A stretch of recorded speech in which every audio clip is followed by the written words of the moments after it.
Kung hindi mo ginawa yun, hindi sana mangyayari to. Alam mo ba, sagutin mo ang buhay na kasama mo! Sir, kung kayo nakakita kung paano pinatay si Willie tsaka yung asawa niya, baka ganyan din ang ginawa niyo, sir. Sundalo ka! Hindi ka dapat nagpapadala sa damdamin mo! Ilan sibilyan na patay nyo? Sir, namatay sila sa gitna ng labanan, sir. Namatay sila. Kaya sundalo o rebelde na kapatay sa kanila, sagutin mo pa rin yun! Sir, hindi sundalo, hindi rebelde ang nakapatay sa kanila. Ang nakapatay sa kanila, yung hayop na gera na yan!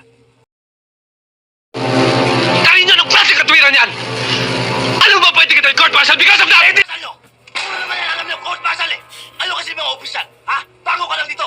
Bago salta ka lang. Kami, pag namamatayan kami, matagal na namin kasama yan sa hirap at ginawa. Masakit sa amin yun. Ano kasi puro bite mo ka alam niyo. Hindi ako! Kung ano suot mo yung uniform na hindi suot ko! Kung ano ang sakit na nararamdaman mo pag nawawalan ka ng kasamaan, yun din ang sakit na nararamdaman ko dahil sundalo din ako! Yes, sir! Iba dito sa Mindanao! Dito sa Mindanao, kailangan bakal ang puso mo! Bakal ang dibdib mo! Kailangan buo loob mo! Ah, ganun ba? Kaya ka nagdesisyon para ipakita sa akin na ikaw matapang dito, ha? Sige, ngayon, ipapakita ko sa'yo na hindi lang ikaw matapang dito. Kung anong tapang mo, hindi ang tapang ko. Sige, magubad ka!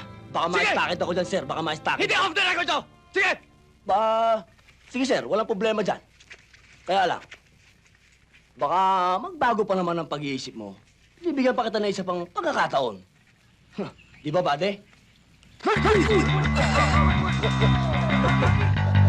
Malakas!